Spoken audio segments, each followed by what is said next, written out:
해설을 해보자면 이번 주에는 법 가이드랑 전체 도메인인데 뭐 출제를 하다 보니까 저는 법 가이드랑 보안 쪽 관련해서 이렇게 낸 것 같고 지성 기사님은 AI랑 좀 DB 쪽으로 많이 낸 것 같아요. DB. 오픈 테이블 포맷, 뭐 온톨로지, 데이터 이런 것들 다 DB인데 근데 결국에는 다 AI에서 학습하기 위해서 이제 활용되는 것들이라 AI랑 관련해가지고 학습을 좀 일반적으로 공부를 해주시면 좋을 것 같고, 일단은 AI 밤을 낸 이유는 그냥 사실 S밤이랑 거의 차이가 없습니다. S밤이랑 차이가 없는데, 소프트웨어 말고 AI와 관련한 내용을 조금 넣어주시면 될 것 같아요. 뭐 모델 관련한 거라던가, 아니면 데이터에 관련된 거, 또 뭐 편향이라던가 성능과 관련된 것들, 그리고 뭐 의존성, 보안, 뭐 이런 것들 조금 S밤에서 알고 있는 것들에다가 같이 추가해주면 좋으실 것 같고, 그 다음에 이제 3단락에다가는 뭐 공급망 공격이라던가, 아니면은 뭐 제로데이 어택, 또는 그 MLOps 같은 것들이랑 이제 연관 지어가지고 AI 밤을 적용시키면 된다라고 이제 3단락에다 써주시는 게 제일 무난하지 않나 생각됩니다. 그 다음에 이제 원격 브라우저 격리인데 요거는 이제 좀 그 제로 트러스트를 구현하기 위한 하나의 이제 기술 요소인 거고 원격이라고 하니까 이제 원격이 보통 이제 서버를 얘기합니다. 서버. 그러니까 사용자에서 사용자의 디바이스 같은 데에서 브라우저를 실행시키는 게 아니라 원격 서버에서 브라우저를 실행시킴으로 인해서 또 보안 같은 것들을 좀 더 강화할 수 있는 이제 내용들입니다. 그러니까 뭐 VDI 이런 게 사실 원격 브라우저 격리의 하나의 뭐 기술 요소로 볼 수도 있죠. 적용이 되는 분야. 그 다음에 이제 인공지능 기본법의 안정성 확보 의무 대상과 활동인데 약간 많은 분들이 그 고영향 AI 대상이랑 좀 헷갈리시는 것 같아요. 안정성 확보 의무 대상은 그 10의 26승 플롭스, 신기술, 그다음 중대한 영향 이렇게 미치는 게 안정성 확보 의무 대상이고 그 뭐 중대한 영향을 미치고 원자력, 먹는물, 보건, 의료, 교통, 채용, 공공 이런 데서 사용되는 AI는 고영향 AI입니다. 안정성 확보 의무 대상이 아니라 그거는 고영향 AI에 대한 사업자의 책무가 이제 부과가 되는 거죠. 그러니까 고영향과 이건 어떻게 보면 이제 고성능이죠. 이거는 10에 26승 플럭스 이상에다가 신기술이니까 아무래도 고성능 AI라고 볼 수 있는 거고 그 원자력 먹는 물 보건 그거는 고영양입니다. 그 차이점을 좀 알아두시고 그다음에 여기 활동에서는 어떤 위험에 대해서 분석하고 평가하고 대응하고 모니터링하고 그것들에 대해서 결과 보고를 과기부에 3개월 이내에 한다. 그런 내용을 써주시면 되겠습니다. 근데 3단락에다가는 뭐 안정성 확보를 하기 위한 뭐 기술적, 조직적, 운영적 활동들에 대해서 언급을 해줘도 되고 아니면은 인공지능 기본법의 31조 투명성부터 34조 사업자의 책무, 35조 고영향 AI 영향 평가 여기까지 뭐 써주셔도 될 것 같습니다. 그다음 이제 생성형 인공지능 학습을 위한 멀티모델 데이터의 품질 검증 방법인데 이거는 그냥 해설지에 있는 거 그대로 써주시는 게 좋을 것 같아요. 그 ALIREP, 그 다음에 뭐 TRAREP, 하나 뭐지? 하나 뭐야? 저 REP가 아닌데? REP가 첫 번째 건데. REP도 한 뭐지? ISEM? 아무튼 그 세 개랑, 그 다음에 데이터에서 뭐 렇지, 뭐 BLU, BLU, 그리고 이미지에서 뭐 FID, IS, 뭐 이런 것들, 그런 것도 써주시면 될 것 같습니다. 그다음에 이제 국가망 보안 체계 보안 가이드라인인데 이거는 이제 2교시형으로 우리가 공부를 했었어 갖고 공부할 게 워낙 많으니까 이걸 이제 1교시로 어떻게 이제 쓸 것이냐 어떻게 이제 내가 알고 있는 지식들을 어떻게 최대한 꾸겨 넣을 것인가를 한번 고민해 보시라고 썼고 일단 개념은 써줘야 될 것 같고 그다음에 개념이랑 어 절차 그다음에 CSO 등급 분류 통제 항목 보안 원칙 다 써야죠. 어떻게든 풀어갖고 다 쓰시면 되겠습니다. 저라면은 1단락 개념, 2단락 가에다가 절차 5단계 그리고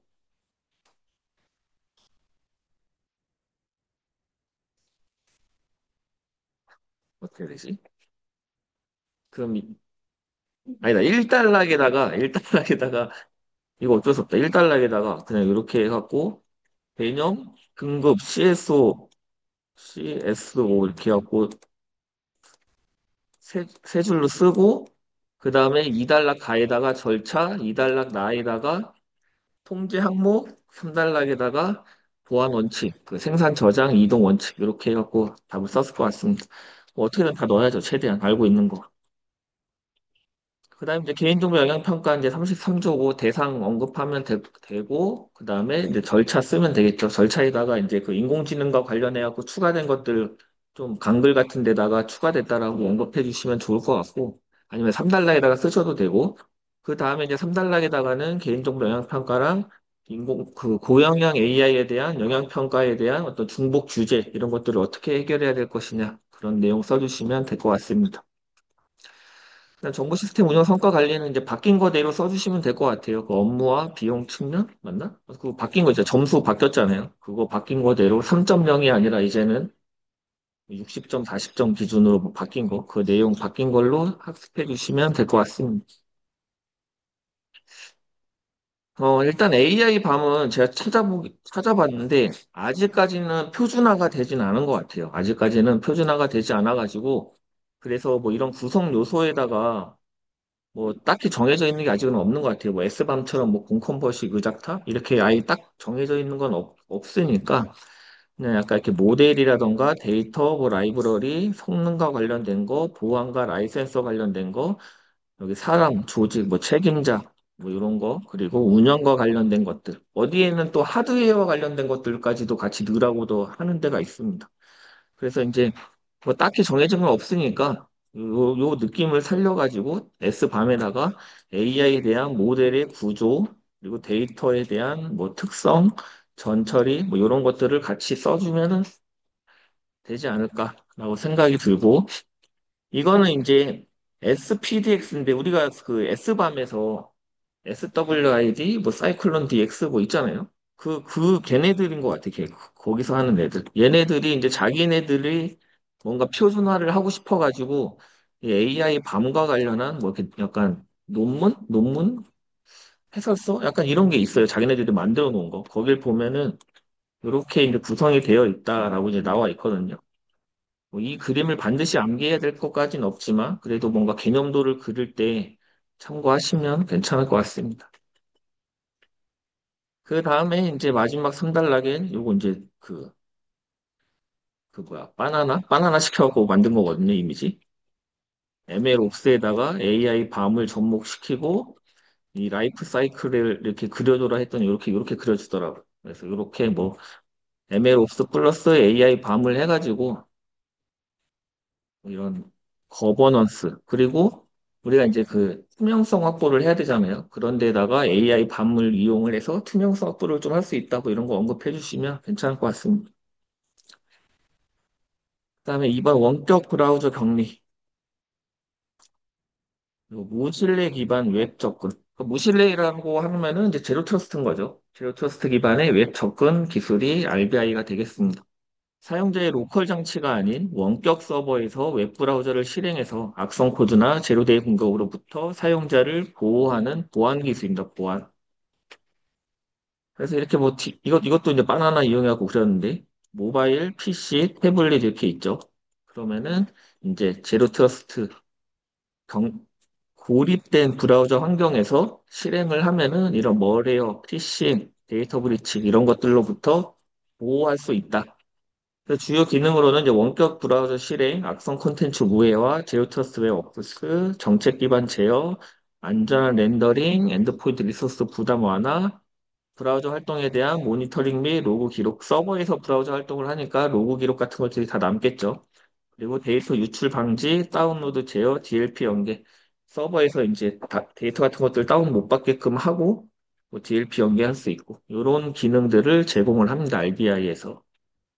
근데 이제 RBI도 뭐 당연히 뭐 좋지만 아직까지 일반적으로 사용되지 못하고 있는 게 뭐 좀 과제, 한계점 같은 것들이 있습니다. 한계점이라고 하면은 그 대역폭이라던가 인프라 요구량이 이제 증가하고 웹 어플리케이션의 호환성 문제가 있고 그러니까 구축 운영 비용 부담, 뭐 CPEX, 카펙스, 오펙스 이런 문제, 운영의 복잡성, 그리고 장애에 대한 영향. 안 그래도 싱글 포인트 오브 페일러 이런 문제들이 좀 있겠죠. 그 원격 서버를 통해서만 이제 해야 되니까. 그래서 이제 이런 이제 한계점이 있으니까 이제 알바인은 뭐 여러 가지 뭐 강력한 수단이지만 뭐 이런 성능 이슈와 비용 운영 부담이라는 한계가 있기 때문에 제로 트러스트 아키텍처랑 망블리 고도화 연계해서 단계적으로 도입을 하면 되겠습니다. 뭐 이런 것도 그냥 알아두면은 뭐 나중에 제로 트러스트나 뭐 국가망 보안 체계 아니면 뭐 대응 방안 같은 거 할 때 그냥 뭐 생각 안 나면 키워드로 그냥 한 줄 칸 채우기로 쓰셔도 충분하니까 알아두시면 될 것 같고 그다음에 인공지능 안정성 확보. 인공지능 기본법, 뭐 여기서는 이제 안정성 확보지만 다시 한번 떠올려 보면 31조가 투명성, 32조 안정성, 33조 고영향 인공지능, 34조 책무, 35조 영향평가 이렇게 구성되어 있죠. 31조에서 중요한 거는 사전 고지와 표시를 해야 되는 거고, 딥페이커와 관련된 것들은 명확하게 알 수 있게끔 해야 되고, 32조 이제 인공지능 안정성 확보에서 중요한 거는 요 대상 10의 26승 플러스 이상, 그다음 최첨단 인공지능 기술 적용, 중대한 영향을 미칠 경우에 적용 대상이 된다. 그리고 판단 단위는 시스템 단위로 판단을 한다. 그러면 이 인공지능에 대해서는 어떤 활동을 해야 되느냐? 위험을 관리한다. 식별, 평가, 제거, 완화 조치를 해야 된다. 그래서 이런 평가 같은 것들을 할 때 심각성, 중대성, 실현 가능성, 빈도, 관리 가능성 이런 것들을 따진다. 그다음에 이제 안전사고에 대해서 관리를 해야 되는데 이럴 때 RMF 위험관리 체계 이런 것들을 좀 도입하면 되고 그다음에 결과는 3개월 이내에 과기부에 제출한다. 그래서 뭐 이 위험 평가 체계 핵심 구성 요소 요거까지는 좀 암기하기는 어려울 것 같고 그냥 요거는 그냥 그런 게 있나 보다 알아두시고 3단락에다 쓰기 좋은 거는 요건 것 같아요.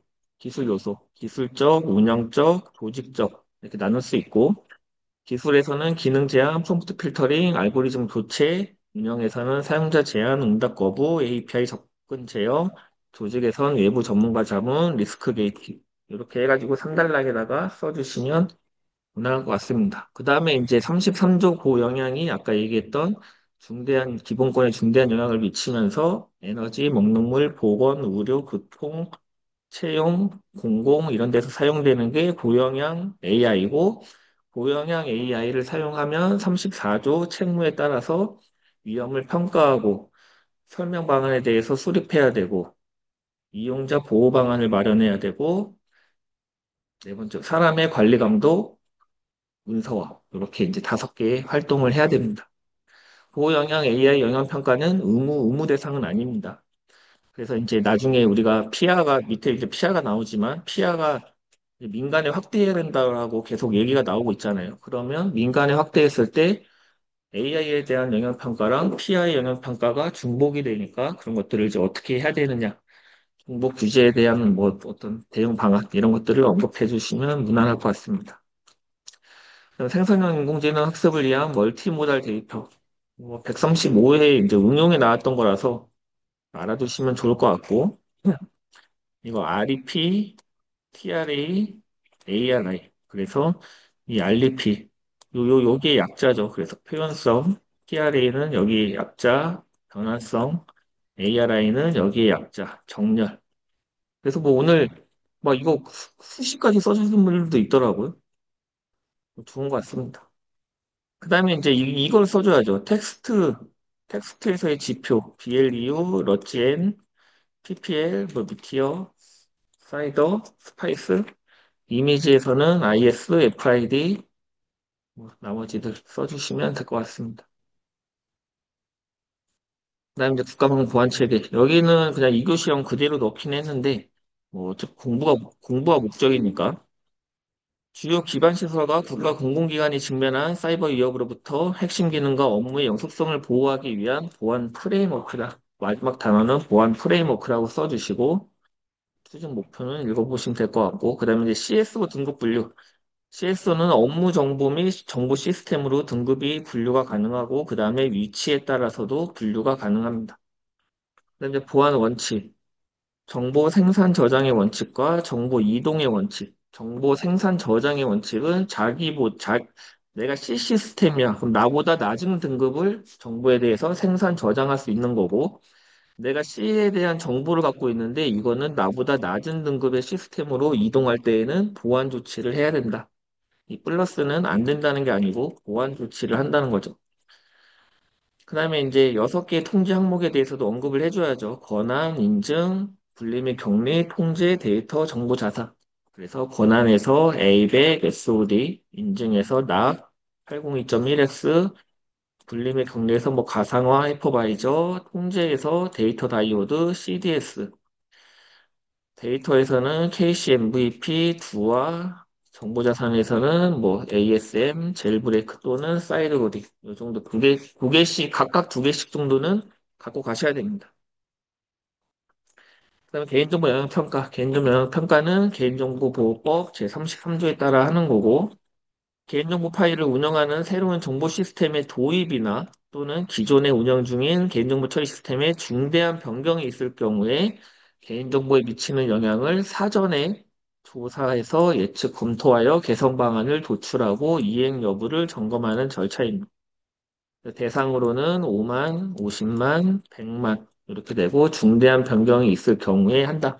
5만은 민감정보 또는 고유식별정보, 50만은 연계, 외부와의 연계, 100만은 정보 주체, 변경 시에는 그냥 중대한 개인정보 파일, 그러니까 개인정보 처리 시스템에 중대한 변경이 있을 경우에 그래서 개인정보 영역평가 인공지능 분야 평가 항목에 AI 시스템 학습 및 개발, AI 시스템 운영 및 관리가 추가가 됐다.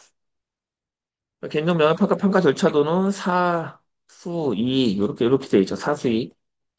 그래서 여기서 꼭 써야 될 거는 개인정보 흐름표 작성, 흐름도 작성, 개인정보 침해 요인 도출, 개인정보 위험도 산정 이런 것들은 꼭 써주시고 그래서 영역평가 요약본을 작성하고 보고서 요약본을 제출하고 요약본을 공개를 한다. 그래서 이제 개인정보 침해 요인 분석 여기 평가 항목에 기존에 이제 원래 27개의 몇 개였더라? 27개였는데 아무튼 요 두 개가 추가됐다고 했잖아요. 이 두 개의 분야가. 그래서 이제 29개 평가 분야에 총 117개 지표로 변경이 되었습니다. 개인정보 영역평가 기대 효과는 뭐 이런 게 있는데 왜 이렇게 하는 거지? 아무튼 이건 읽어보시면 되고 그다음 7번 정보 시스템 운영 성과 관리. 정보 시스템 운영 성과 관리란 정보 시스템을 지속적으로 운영할 가치가 있는지 판단하기 위해 정보 시스템 운영 성과 및 성과 측정 및 평가 결과에 따라 정비 대상을 결정하여 업무 및 비용 측면의 성과를 높이기 위한 활동을 정보 시스템 운영 성과 관리라고 합니다.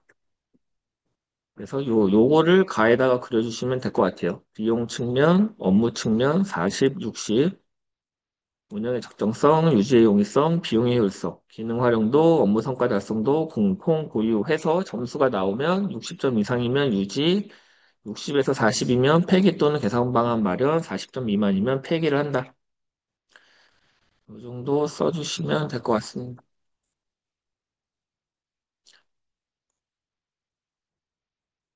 그 다음 2교시. 음, 이, 요거는 AI 데이터 품질 관리 가이드라인은 시험에 가이드라인 자체가 이제 좀 그래도 주기적으로 나오기 때문에 이 프레임워크, 이 프로세스, 품질 관리 프로세스, 합성 데이터 품질 관리 프레임워크 프로세스, 이거는 그 해설지에 있는 거대로 좀 그림을 암기하셔갖고 그대로 좀 그려주시는 게 좋을 것 같아요. 그 숫자 같은 것도 우리가 감리 같은 거 할 때 뭐 100, 200, 300 쓰듯이 여기에도 숫자가 있으니까 같이 좀 숫자를 언급해 주시면 좋을 것 같고, 그다음에 생성형 AI 데이터 품질 특성으로는 이제 이번에 바뀐 게 있으니까 그 바뀐 거대로 좀 암기를 하시면 좋을 것 같습니다. 그래서 제가 볼 때는 1단락에다가는 요 가이드라인을 물어봤으니까 가이드라인의 개념을 좀 1단락에다가 써주시고, 이거 품질관리 프로세스 그림을 2단락 가, 상세 설명을 마찬가지로 그림을 상세 설명 요거는 뭐 그냥 품질 특성을 그냥 통째로 써도 되고 아니면 가에다가 기존에 몇 개에서 뭐가 추가되면서 몇 개로 바뀌었다라고 그림 간단하게 그리고 나에다가 그것들에 대해서 품질 특성에 대한 지표를 써주셔도 될 것 같습니다. 그다음에 이번 ISMS-P에 대해서 다음을 설명하시오. 차이점을 물어봤으니까 차이점을 물어보면은 가가 개념 비교잖아요. 그러니까 여기다가 1달러, 여기 이제 2달러로 가면 되고 3달러, 4달러이니까 그러면 1달러에다가 이제 개념 ISMS-P에 대한 개념을 쓰는 게 아니라 ISMS-P가 뭐 요즘에 왜 필요하다 이런 거 아니면은 왜 필요하다도 괜찮긴 한데 요즘 이슈로 따지면 4달러에 제한을 쓰는 게 더 낫겠다. 요즘 이슈로는 차라리 그냥 이거 1달러부터 그냥 비교 시작하고 이거 이거 의무 대상 가 평가 기준 나 간편 인증 목적 3달러 가 대상 나 쓰고 4달러에다가 제한 쓰면 좋을 것 같아요. 요즘에 이제 ISMS-P 제도가 뭐 민간에서 ISMS-P 인증 받았는데 왜 자꾸 해킹 사고 나냐? 뭐 ISMS-P 뭐 약간 뭐 해야 되는 거냐 말아야 되냐 뭐 이런 얘기들이 나오잖아요. 근데 ISMS-P 자체가 항상 보안이라는 어떤 인증제도 자체가 그 인증을 받았다고 해서 모든 이제 뭐 해킹으로부터 완벽하게 막거나 이런 거를 보장하는 게 아닙니다. 인증제도 자체가. 그 기관이 이제 최소한의 법에서 요구하는 인증 그 보호 활동을 하고 있는지를 검토를 하는 거지. 그거를 받았다고 해서 절대 해킹 사고가 일어나지 않는다거나 그런 이제 보장을 할 수는 없기 때문에 뭐 무용론 이런 것들이 나오고 뭐 요즘에 뭐 정부에서 뭐 연일에 무슨 뭐 취업 오이 해킹 이런 것들을 뭐 ISMS-P 받을 때 의무적으로 하게끔 뭐 추가적으로 한다 뭐 이런 얘기들도 있고 공공기관에다가 ISMS-P 이제 적용을 시키겠다고 이런 얘기들이 있는데 뭔가 ISMS-P 제도를 앞으로 어떻게 이제 개선해 나가야 된다라고 4달러에다가 좀 제언을 써주시면 그게 더 좋을 것 같아요. 1달러에다가 뭐 이 ISMS-P에 대한 뭐 필요성 이런 거 쓰는 것보다 앞으로 방향 이런 거 좀 언급해 주시면 좋을 것 같습니다. 또 오늘 또 쿠팡 해킹 뭐 개인정보 유출 사고 발생했던데 그뭐 내부 직원이 빼나갔다는 얘기가 있습니다. 근데 이제 쿠팡이 진짜 그 보안이 되게 잘 돼 있어요. 돈도 투자도 되게 많이 하고 그래도 사고는 날 수밖에 없습니다. 이제 문제는 이제 그 안전성 확보나 뭐 보안 조치를 다 했는데 사고가 나. 그러면 이제 그런 건 괜찮은 건데 제대로 안 하고 있는데 사고가 나면 이제 그러면 문제가 되겠죠. 자, 그다음에 3번. 이거는 제가 이 해설지 만들다가 진짜 거의 한 3시간 동안 쓴 것 같아요. 이 해설지만. 자, 인공지능 시대 도래에 따라 개인정보를 안전하게 보호하면서 활용하기 위한 기술과 제도가 개정되고 있다. 이미 문제에서 진짜 힌트를 다 줬습니다. 힌트를. 다음에 대해 설명하시고. 개인정보성 안정성 프로치 기준에 따른 내부관리 계획의 정의와 주요 내용. 이거 이제 아까 아침에 했죠. 내부관리 계획은 내부에서 개인정보의 유출, 도난, 변조, 훼손 이런 것들에 대해서 방지하기 위해 어떤 활동들을 할 것인지를 정해놓은 문서고 그래서 연일에 점검을 해야 되는 거고 이행 실태에 대해서 주요 내용으로는 뭐 접근 권한, 통제, 암호화, 악성 프로그램, 출력, 복사 시 조치, 파기, 유출 시 신고 대응, 뭐 수정하거나 변경되었을 때 수탁자에 대한 내용 이런 것들을 다 이제 여기다가 넣어야 된다. 그러면 이제 제가 볼 때는 마지막 다가 역할이니까 거의 뭐 재원 고려사항이랑 거의 똑같잖아요. 그러니까 이제 1단락을 인트로를 써주는 게 좋을 것 같고, 그럼 인트로에다가 이제 요즘에 그러니까 개인정보 유출 사고가 많이 발생하고 있으니까 내부 관리 계획 같은 것들을 잘 정하고, 그러면서 안전하게끔 데이터를 그러니까 보호하면서 활용할 수 있게끔 하는 게 인공지능 시대 개인정보 담당자의 역할이다라고 인트로를 뭔가 좀 묶어서 써주면 좋겠죠. 그래서 그럴 때뭐 유출 사고 이런 것들을 조금 약간 뜬구름 잡는 식으로 얘기한다기보다 요즘에 이제 뭐 SK BPF 도어라던가 뭐 KT 뭐였지? KT 무슨 쉘? 네? 템프셋 그런 거 그리고 오늘 뭐 쿠팡 사고 뭐 이런 것들을 조금 디테일하게 언급을 해주면 좀 좋을 것 같습니다. 그다음에 이제 개인정보의 안전한 활용을 위한 데이터 보호 방안인데 제가 원했던 거는 안전하게 활용을 하기 위한 데이터 보호 방안이었거든요. 제가 원하는 거는. 그냥 데이터 보호 방안만이 아니라 그래서 제가 원한 건 이 기술과 제도가 개정되고 있잖아요. 그래서 이 기술에는 어떤 데이터 보호 방안이 있고 제도적으로 어떻게 데이터를 활용하면서 보호하는 방안이 있다. 이런 거를 조금 써주기를 바랬습니다. 그래서 이제 뭐 우리가 기술적인 건 많이 알잖아요. 뭐 PEC 대표적인 거 뭐 합성 데이터라던가 뭐 차분 프라이버시, 머신 언러닝 뭐 이런 것들을 통해서 데이터를 보호할 수 있고 그다음에 이제 제도에서 제가 조금 원했던 거는 그냥 일반적인 보안에 대한 제도가 아니라 그래도 개인정보니까 개인정보의 제도라고 하면 뭐가 있겠어요? 뭐 자동화된 의사결정에 대한 뭐 설명을 해야 된다라던가 또는 뭐 사전 적정성 제도 같은 것들 또는 PBD에 대한 어떤 시범 인증 제도 그리고 개인정보 안심구역 그리고 규제 특례 이런 것들을 좀 다양하게 언급을 해줬으면 좋겠는데 아무도 쓰신 분이 없어. 물론 거기까지 생각하기가 쉽진 않긴 한데 그래도 개인정보 안심구역은 수업했었고 사전 적정성 제도도 한번 나오지 않았나? 안 나왔어요? 그래서 그건 뒤에서 설명드리도록 하고, 그 다음에 이제 인공지능 시대 개인정보보호 담당자 역할이니까 이것도 가나 좀 나눠서, 가에는 저는 안전하게 보호하는 담당자로서의 역할, 활용을 해야 하는 담당자로서의 역할, 이렇게 저는 답을 구성을 했거든요. 아무튼 뒤에서 보도록 하겠습니다. AI 데이터 품질 관리 가이드라인 3.5. 그래서 뭐 이렇게 3.1이 나오고 3.5가 나왔다. 갖고 이제 뭐 생성형 AI 데이터 품질 관리 역량을 강화한다. 뭐 초거대 AI 확산에 대응해서 AI 학습 데이터의 품질을 체계적으로 관리하기 위한 기준과 절차를 제시하는 지침이 요 가이드라인이 되겠습니다. 그래서 여기를 보면은 데이터 품질 관리 프레임워크 프로세스가 이렇게 나와 있습니다. 이렇게. 그래서 110, 구축 계획 수립, 210, 데이터 획득 수집, 데이터 정제, 가공, 학습.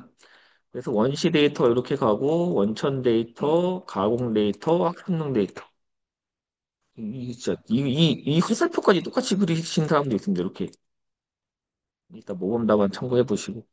그래서 이렇게 숫자 같은 것들을 같이 언급을 해주시면 좋을 것 같아요. 그래서 여기다가 원시 데이터, 원천 데이터, 가공 데이터, 학습용 데이터 이렇게 흘러간다라고 좀 표시를 해주시면 좋을 것 같고. 그 다음에 합성 데이터 품질 관리 프레임워크 프로세스. 우리가 예전에 알고 있던 건 그냥 절차인 거죠. 유용성과 안정성을 검증한다. 그건 그냥 절차인 거고. 이건 합성 데이터의 품질을 관리하기 위한 프레임워크인데, 이건. 그래서 요 210 안에 데이터 획득 수집 안에 211, 212, 213, 221이 있는 거고, 그래서 뭐 획득 수집, 생성 준비, 생성, 자가 점검. 그래서 리얼 데이터가 시드 데이터가 되고 이게 합성 데이터가 되고 이게 만약에 자가 점검을 해서 실패하면은 다시 돌아오고 이렇게 구성이 되어 있습니다. 그래서 이것도 잘 봐주시면 좋을 것 같고 요 그림만 암기되면 밑에 표는 나오는 거니까 넘어가겠습니다. 그다음에 이제 마지막에 생성형 AI 데이터 품질 관리 가이드 이제 2.0 여기 이제 13가지 품질 특성이 나와 있는데 기존에 12가지 품질 특성에서 13가지 품질 특성으로 바뀌었고, 여기 추가된 품질 특성으로는 유사성, 편향성, 합성 데이터, 의미의 정확성, 이런 것들이 있습니다. 그래서 요거를 여기를 암기를 하시면 되는 거고, 그래서 뭐 합성 데이터 유용성, 안정성은 뭐 쉬운 거니까, 유사성, 편향성, 요거만 암기하면은 되지 않나. 그 다음에 ISMSP. ISMS는 정보 보호와 관련된 거, ISMSP는 정보 보호 플러스 개인 정보 보호까지 포함된 내용인 거고, 그래서 ISMS는 의무, ISMSP는 선택, ISMSP를 받으면 ISMS를 했다고 인정을 해주죠. 더 넓은 범위니까.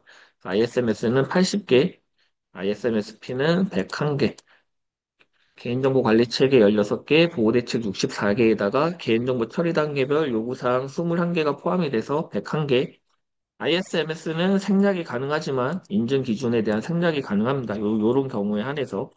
하지만 ISMSP는 생략이 불가능. 왜냐하면 생각해보면 ISO 27001은 보안과 관련된 내용이지 개인정보가 포함된 게 없기 때문에 여기는 개인정보와 관련된 것들까지 같이 인증을 받으니까 당연히 범위가 안 맞겠죠. 그러니까 여기는 생략이 안 된다. 뭐 인증 마크는 이렇게, 뭐 이거 인증 마크 그리신 분인데 이거 뭐 하러 그래? 뭐가 의미가 있다고.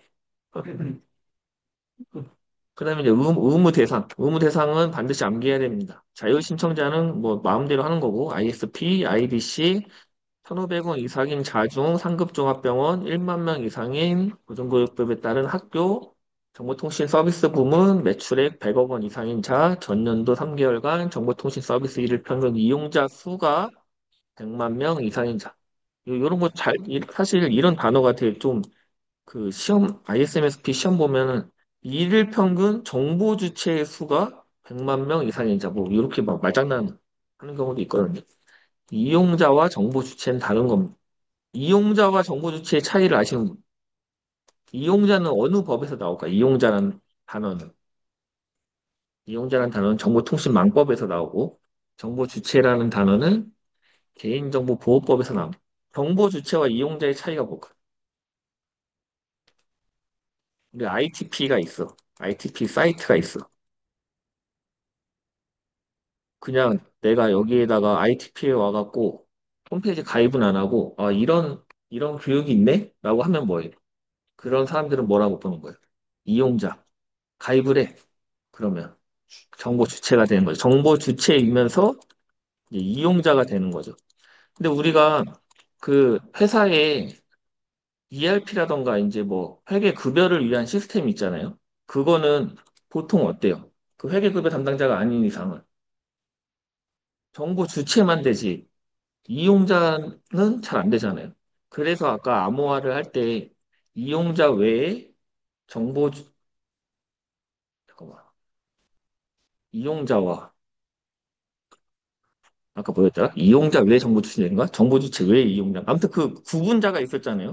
그 이유가 구분자가 다른 게 이유가 있습니다. 이용자 외의 정보 주체인 것 같아요. 이용자 외의 정보 주체. 그러니까 ERP 뭐 이런 데에 개인정보가 저장될 때는 조금 다르다. 그래서 이런 단어 좀 잘 봐두시면 아 이용자구나. 이렇게 가끔가다 이제 정보 주체 수가 100만 명. 아까 정보 주체 수가 100만 명인 거 있었다. 개인정보 영역평가에서는 정보 주체의 수가 100만 명이라고 하잖아요. 이용자의 수가 100만 명이 아니라. 그래서 평가 기준은 관리체 수립 및 운영 16개, 보호대책 64개, 개념 최단계별 요구사항 선물 1개에서 ISMS는 80개, ISMSP는 101개. 간편 인증은 이제 중소기업의 부담을 덜어주기 위해서 나온 거죠. 뭐 인증, 뭐 비용이라던가 인증 기간, 뭐 이런 것들을 좀 단축시키기 위해서 나온 거고, 간편 인증의 대상이 되는 거는 소기업 300억 미만의 중기업. 하지만 300억 이상인 중기업도 가능한데, 어떨 때 가능하냐면, 이 자체 서비스 제공을 위한 주요 정보통신 설비를 보유하지 않은 기업만 가능합니다. 300억 이상의 중기업은. 하지만 ISP, IDC, 상급종합병원, 대학교 금융회사, 가상자산 사업자는 간편 인증을 신청을 할 수가 없습니다. 그래서 현행의 문제점, 뭐 맨날 나 하는 소리긴 한데 신기술, 뭐 AI 이런 것들, 클라우드 이런 것들 뭐 인증 기준이 약간 애매하고, 그 다음에 점검 툴이 부재하고 심사의 독립성 이게 가장 큰 문제죠.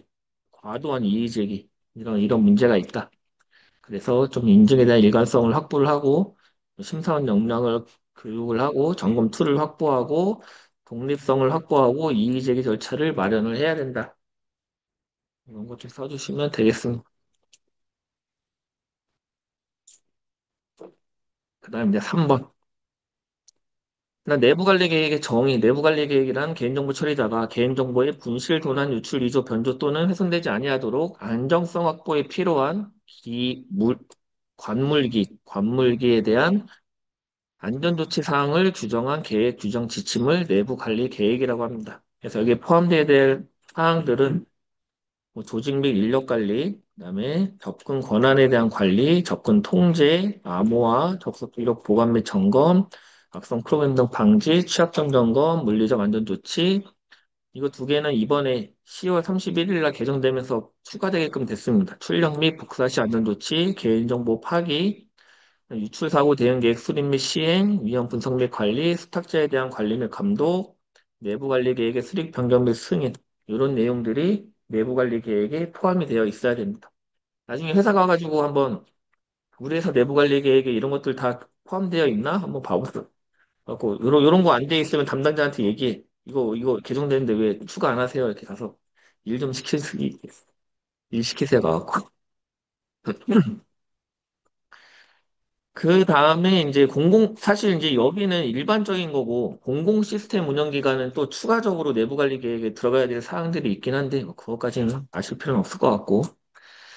그 다음에 개인정보의 안전한 활용을 위한 데이터 보호 방안, 정책 규제 측면, 기술 측면, 이렇게 나눴고, 저는 정책 규제에는 사전 적정성 평가 제도. 사전 적정성 평가 제도란 뭐냐면 우리가 어떤 서비스를 기획을 해. 이 AI 모델을 만들고 싶어. 근데 거기서 발생하는 개인정보에 대한 어떤 이제 법적 중, 준거? 아무튼 이제 개인정보보호법을 준수하는지 안 하는지 애매할 수가 있잖아요. 우리가 판단하기가 좀 어려워. 그러면은 개보위에 신청을 해갖고 적정성 평가를 받을 수가 있습니다. 그래서 만약에 개보위에서 뭐 이런 보안 조치를 해서 하면 된다. 또는 하셔도 됩니다라고 하면은 만약에 추후에 그걸로 인해서 개인정보와 관련한 어떤 법적 문제가 생겼을 때 그거에 대해서 면책을 받을 수 있는 제도가 이 사전 적정성 평가 제도입니다. 그러니까 개보위한테 먼저 내가 혼자 모든 걸 다 알 수가 없잖아요. 사업자가. 그러니까 이제 같이 도와가면서 하는 제도가 적정성 평가 제도고 그다음에 이제 개인정보 영역 평가를 민간에 이제 확산한다고 하고 있죠. 그다음에 이제 규제 샌드박스. 규제 샌드박스라고 하면은 예를 들어서 우리가 개인정보 같은 경우는 AI 학습이라던가 이런 거를 할 때 이제 저장하지 않고 처리를 해야 되는데 또는 가명 처리를 해갖고 처리를 해야 되는데 그런 것들, 뭐, 이제 자율주행 같은 것들을 할 때 얼굴을 식별, 마스킹 했을 때랑 얼굴을 마스킹 안 하고 학습했을 때랑 그 자율주행 성능 차이가 되게 많이 난다고 해요, 인공지능이. 그런데 일반적인 뭐 도로나 이런 데에서는 그런 것들을 개인정보 때문에 학습할 수가 없기 때문에 이제 정해진 곳에서, 한정된 곳에서 이 규제 샌드박스를 통해서 그런 것들을 실증을 해볼 수가 있습니다. 그다음에 이제 PBD 인증제도. 요거는 알고 계시니까 넘어가고 그다음에 개인정보 안심구역. 개인정보 안심구역도 뭐 토픽이니까 뭐 PC를 기술을 뭐죠? 뭐지? PET 실증. PET 실증이랑 아무튼 개인정보를 거기서 활용할 수 있게끔 해주는 게 개인정보 안심구역이니까 이런 것들을 통해서 안전하게 보호하면서 활용할 수 있는 것들이 요런 정책과 규제들이 있다. 좀 알아두시면 좋을 것 같습니다. 그 다음에 이제 기술 측면에서는 당연히 가명, 익명 처리가 핵심인 거고, 그 다음에 합성 데이터, 차분 프라이버시, 머신 언러닝, 이런 것들을 통해서 안전한 활용과 데이터 보호를 같이 할 수 있겠습니다. 머신 언러닝은 뭐 다들 알고 계실 거라 생각하고 넘어가고, 그 다음에 이제 인공지능 시대 개인정보 보호 담당자의 역할인데, 저는 이렇게 목차를 잡았습니다. 인공지능 시대의 개인정보 리스크 총괄자로서의 역할과 데이터 활용 전략가로서의 역할, 이렇게 두 가지를 해야 된다. 그냥, 그래서 리스크 총괄자로서의 역할은 원칙 기반 규율 체계를 수립하고, 개인정보에 대한 수집과 파괴 전 과정에 대한 통합적인 통제를 하고, 그다음에 자동화된 의사결정, AI의 책임성, AI의 고영향 AI에 대한 사업자의 책무, 뭐 이런 것들을 이제 하는 거죠. 그다음에 삭제와 정정, AUP, EUA 기반 권리 보장 체계를 구축을 한다. 그렇다면 이제 데이터 활용하는 전략가로서는 어떤 역할을 해야 되냐? 보호를 전제로 한 활용 시나리오를 설계하고 프라이버시 강화 기술 기반 데이터 인프라를 설계를 하고 데이터 활용 이익의 이용자 환원 구조를 설계하고 국내 규범 표준에 부합하는 활용 전략을 수립을 하는 게 데이터 활용 전략가로서의 역할이다. 그래서 뭐 이 안에 키워드를 다 암기하실 필요는 없을 것 같고 그냥 목차를 인공지능 시대 개인정보 담당자로서 리스크를 관리를 하면서 활용을 한다. 이렇게 목차만 좀 떠올려 놔도 그 소설은 쓸 수 있을 거라고 생각합니다. 그래서 뭐 인공지능과 빅데이터 중심의 4차 산업혁명 시대에는 뭐 개인정보와 서비스의 혁신과 경쟁력의 핵심이죠. 개인정보 담당자는 그래서 단순한 법규 준수를 하는 것을 넘어서 데이터 보호와 활용의 균형을 설계하고 구현하는 전략적인 역할을 해야 된다. 그중에 이 프라이버시 보호와 유용성과의 상충 관계를 극복할 수 있는 합성 데이터를 활용을 할 수 있다라고 하면서 이렇게 마지막에 썼습니다. 인공지능과 빅데이터 시대의 개념공부 담당자는 뭐 이런 상충이 아니라 상호 보완적으로 가치로 전환할 수 있어야 되며 그를 위해서 합성 데이터는 다양한 기술과 제도적 수단을 이해하고 실무에 적용하는 역할을 수행하면 되겠습니다. 근데 뭐 실무에서 안 하죠. 그냥 해야 되는구나 정도만 생각하고 있으면 될 것 같습니다. 그, 이번에 조금 당황하셨죠? 아침에 좀 여러 가지 문제를 좀 섞어냈습니다. 옛날 것도 냈고, 그다음에 요즘 것도 냈고. 근데 이제 모르는 걸 이제 좀 하셔야 됩니다. 스프린트 2 때는. 맨날 했던 거 또 하고 하면은 점수가 항상 제자리니까 이제 요즘 트렌드도 좀 보시면서 좀 필요한 거 위주로 좀 내봤거든요. 네. 그래서 8번부터 해설해 보도록 하겠습니다. 일단은 전체적으로 이 데이터 플랫폼의 그 역사라고 하기 좀 그렇고, 이 변천사? 예. 그래서 맨 처음에는 데이터 웨어하우스가 이제 이렇게 됐었잖아요. ETL 기반으로. ETL. 네. 그래서 여기에 잘 모아놓으면 됐고, 얘는 약간 테이블 형태, 그러니까 태블라라고 하죠. 태블러 데이터로 이런 식으로 이제 되어 있죠. 예, 요때가 이제 ETL의 데이터 웨어하우스라고 한다면, 이제 데이터 레이크로 바뀌었죠. 레이크. 레이크는 이 스토리지 기반으로 오브젝트 스토리지라던가 이렇게 스토리지 기반으로 ELT죠, ELT. 그래서 이제 여기에 대해 익스트랙, 뭐 트랜스퍼, 로드 변환해서 적재하는 게 아니라 여기서 적재해놓고 그냥 변환하겠다라는 쓰고 싶은 대로 하겠다라는 거거든요. 이렇게 됐다가 공식적인 명칭은 아니지만 이제 레이크 하우스라는 개념이 생겼습니다. 레이크 하우스. 네. 그러니까 데이터 웨어하우스하고 데이터 레이크 하우스하고 합쳐놓은 거죠. 그러니까 여기는 이 인서트하고 이 CRUD가 좀 됐어요, 여기는. 그렇죠? 테이블형 테이블을 갖고 있으면 업데이트 되고 딜리트도 되고 막 할 수 있잖아요. 얘는 파일 형태다 보니까 파케이 뭐 이런 거 있죠. CSV, 파케이라던가 파케이에 특화된 게 뭐 스팍 이런 걸로 이제 하잖아요. HDFS 이런 거를 하둡 기반으로 이제 잘 여기다 적재를 해놓는 거죠. 이렇게 되다 보니까 여기는 이제 뭐가 데이터가 바뀌었다. 그러면 이제 뭐 업데이트 되고 변환할 수 있고 하는데 이 레이크 쪽에서는 조금 적재만 시켜놓고 이게 이 스키마를 변경해주기가 굉장히 어렵습니다. 그래서 이제 나온 게 이런 개념이 레이크 하우스라는 개념이고 여기에서 이렇게 스키마에 대한 변경, 이 업데이트나 인서트에 대한 그 어려움을 해결하기 위해서 이 오픈 테이블 포맷이라는 게 여기서 이제 쓰입니다. 네. 중간에 이제 메타를 주는 거거든요. 그러니까 얘는 파일만 갖고 있는데 파일에다가 메타를 갖고 있으면은 얘만 업데이트 하면은 이게 관리가 된다라는 그런 사상이라고 보시면 될 것 같습니다. 그러니까 얘가 이제 ACID 한마디로 CRUD도 되고 원자성도 보장을 하고 이렇게 지금 변해 왔다라고 이제 보시면 되고 지금 물어본 거는 여기에 대한 이런 여기서 이걸 관리하기 위한 CRUD를 하기 위한 이 특이한 오픈 테이블 포맷 이런 게 있는데 요게 이제 가장 요즘 대표적으로 이제 아이스버그라는 테이블 포맷을 많이 쓰죠. 그래서 요거 생기면서 데이터 레이크가 더 이상 이제 적재만 되는 게 아니라 이런 CRUD, 이게 업데이트하고 인서트도 가능하고 버전 관리도 되고 그런 거를 지금 하고 있다. 이렇게 보시면 되겠습니다. 그러니까 조금 더 실시간성이나 이런 것들이 좋아지는 개념이 되겠죠. 네. 그래서 이제 원시 파일들 있어요. 파케이나 뭐 ORC나 CSV 이런 것들에 대해서 메타 레이어가 있습니다. 메타 레이어. 메타 레이어를 추가해서 이거만 잘 관리하면은 인서트, 업데이트 이런 것들을 하기 위해서 쉽게 할 수 있는 오픈 소스 표준 규격이다. 그러니까 마치 이런 파일들이나 이런 데이터들을 데이터베이스 테이블처럼 관리하고자 하는 오픈 소스 표준 규격이다. 이렇게 보시면 되겠습니다.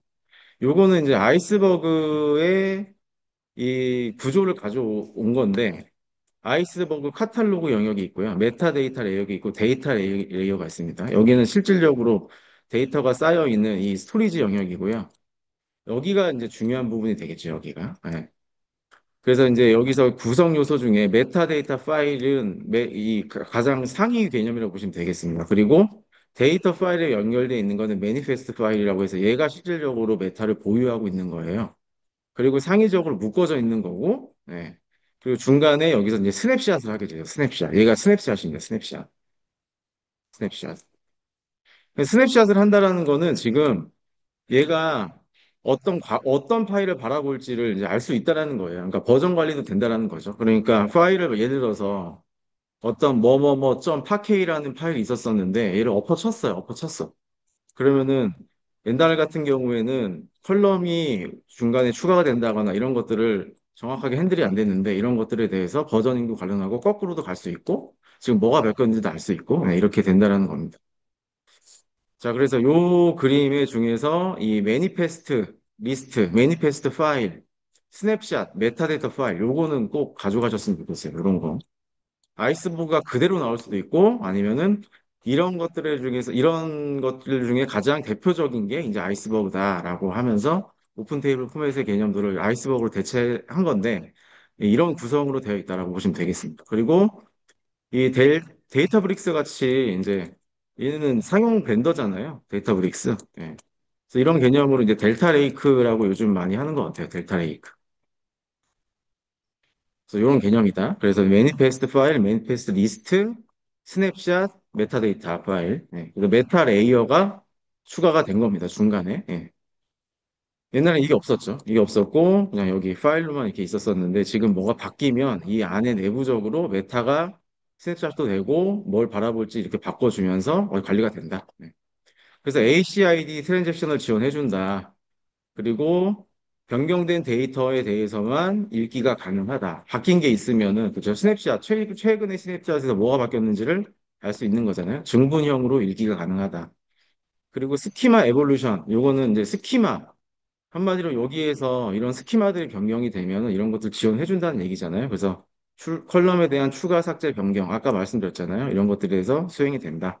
자, 타임 트래블 스냅샷 때문에 과거 특정 시점까지도 조회가 가능하다.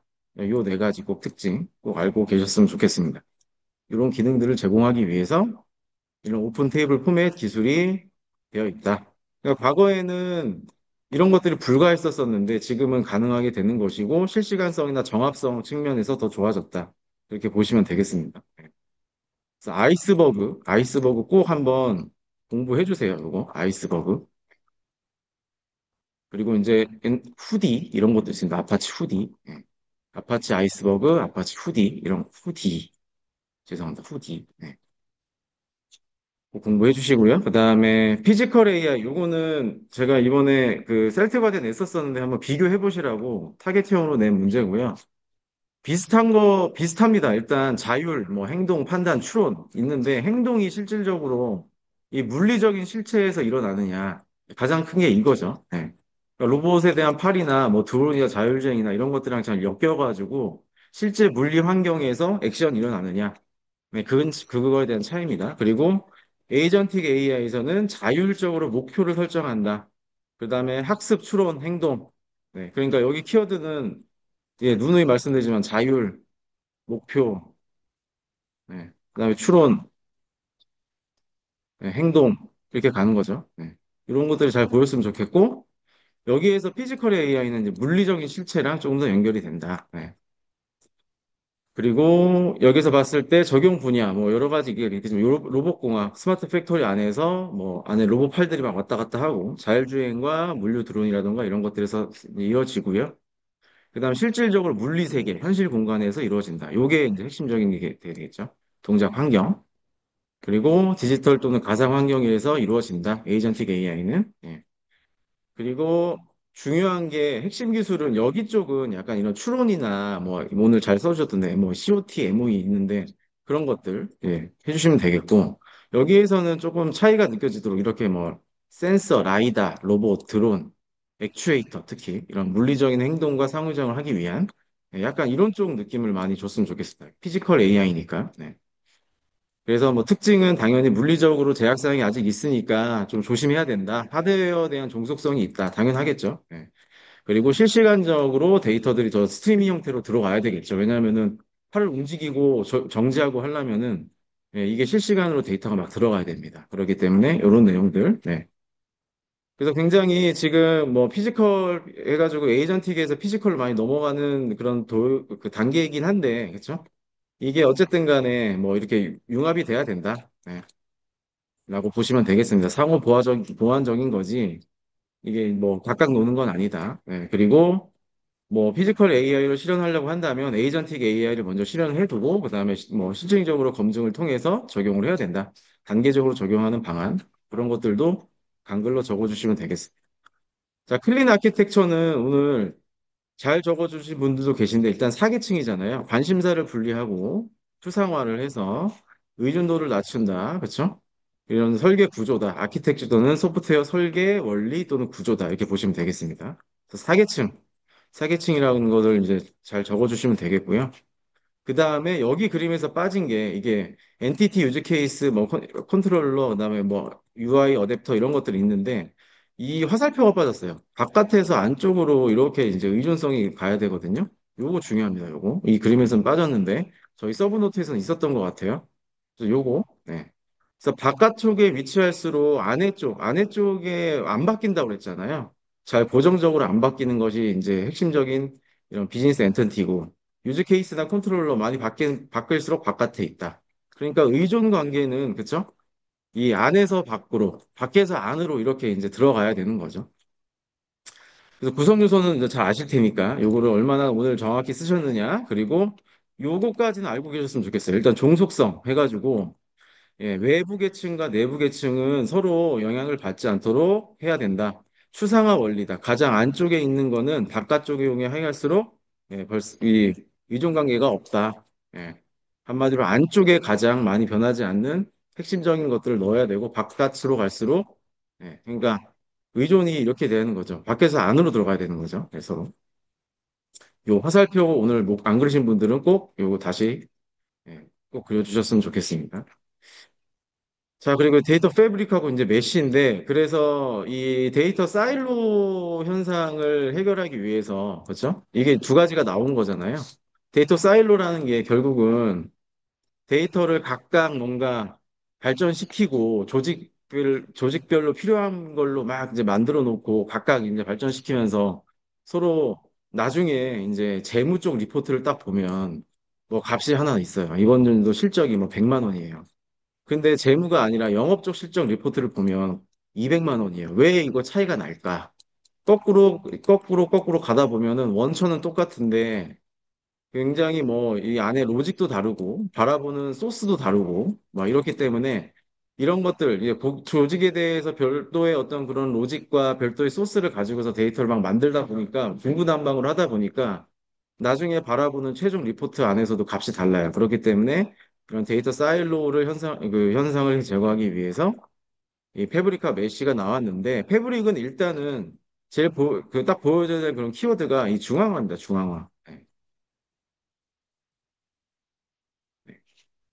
그리고 얘는 탈중앙화예요. 탈중앙형. 네. 탈중앙. 그래서 그림만 보시더라도 뭔가 얘는 얘 데이터 인테그레이션 여기 말이 있죠. 네. 그리고 여기는 도메인별로 이 그림은 아마 좀 많이 보셨을 겁니다. 그래서 이게 가장 큰 차이점이고 그 다음에 기술 중심이라는 건 뭐냐면은 기술 중심을 이렇게 데이터를 인테그레이션 하기 위해서 메타와 관련된 것도 건드려줘야 되고 카탈로그라고 있잖아요. 요즘에 카탈로그. 데이터에 대해서 다 구조화된 그런 메타데이터 체계를 갖고 있는 걸 카탈로그라고 하는데 이런 것들이 되어 있어야 잘 검색도 되고 중앙에서 통제할 수 있다. 예. 그래서 중앙 집중 구조고 약간 기술 중심입니다. 기술로 뭔가 통합을 해놓은 거고 여기는 조직 중심의 이렇게 조직과 운영 관점이죠. 여기 운영이 잘 돼야 되겠죠. 그러니까 여기에 여러 지금 우리가 써야 되는 그런 조직과 이해관계자들끼리 이렇게 모여 있는 거예요. 네. 이것만 보더라도 네. 여기에서는 중앙 통제가 강화가 됐고 여기는 분산화, 탈중앙이 되었으니까 여기에서는 더 어떤 데이터에 대한 공유나 이런 것들은 좀 더 빨라질 수가 있겠죠. 기민성은 올라가 있고 얘는 아무래도 조금 낮아질 수도 있겠죠. 그런 것들로 잘 비교를 만져주시면 되겠는데 중요한 거는 예, 여기에서 이런 내용들 특히 메타데이터라든가 데이터 인테그레이션이라든가 카탈로그 그리고 여기에 가상화 기술이 있습니다. 가상화 데이터 가상화 네. 데이터 가상화를 가지고서 여기에서 중앙에서 복제하지 않아도 이렇게 다른 사람한테 보내줄 수 있는 데이터 가상화 기술이 있습니다. 그러니까 모아놓고 필요하면 복제해서 쓰는 게 아니라 내가 만약에 이렇게 원할 수 있는 접근할 수 있는 권한만 부여함으로써 가상화 기술을 통해서 이제 빠르게 가져갈 수 있다는 게 패브릭이고요. 메시는 좀 달라요. 그래서 아예 메시는 데이터 애저 프로덕트 있잖아요. 여기 데이터 애저 프로덕트. 네. 하나의 제품으로 보고 이 제품을 개발하기 위해서 관련된 이해관계자들이 다 붙는다. 다 붙어서 같이 이제 공유하고 관리도 얘가 하고 통제도 얘가 하고 얘는 주강 통제된 어떤 그런 조직에서 더 하는 겁니다. 그러니까 데이터에 대한 소유권이 어디가 있어요? 네. 중앙 통제를 하는 거고 데이터 플랫폼 팀이라고 이제 뭐 많이 있잖아요. 그런 플랫폼 팀에서 이제 중앙에서 한 통제를 하는 거고 여기에서는 각각의 조직에 특화된 그런 사람들이 한다. 이렇게 보시면 되겠습니다. 자, 그래서 여기는 데이터 프로덕트, 그다음에 셀프 서비스, 요게 굉장히 중요해요. 셀프 서비스. 그러니까 결국은 셀프 서비스라는 게 조직별로 뭔가 스스로 할 수 있다라는 거잖아요. 셀프 서비스 BI도 있고, 셀프 서비스 뭐 AI도 있고 그러는데, 이런 셀프 서비스가 주 키워드다라고 이제 보시면 되겠습니다. 그래서 요 정도까지는 써주셨으면 좋겠어요. 네, 요거 다는 아니더라도 이런 카탈로그, 그다음에 메타데이터, 그다음에 데이터 인테그레이션과 가상화 기술, 그리고 이쪽은 데이터 애저 프로덕트, 그다음에 도메인 기반의 데이터 관리, 그다음에 셀프 서비스 데이터 플랫폼 여기까지.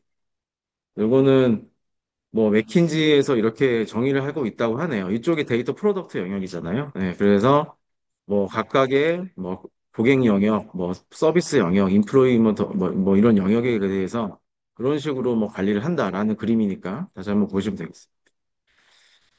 자, SDP 요거는 뭐 다들 잘 오늘 적어 주셨더라고요. 그래서 이제 키워드만 좀 보고 넘어가겠습니다. 이 스탬프는 리드문에 올려주시는 게 좋을 것 같습니다. 적기보다는 리드문에다가 스탬프 기반이다. 네, 그리고 거시적 관점에서 사고의 원인을 구조화하고 식별하는 관점과 절차를 제시하는 모델이자 프로세스다. 제어계죠, 제어계. 네. 제어 관계 중 위험을 유발할 수 있는 부적절한 제어를 식별을 한다. 이게 중요한 얘기입니다.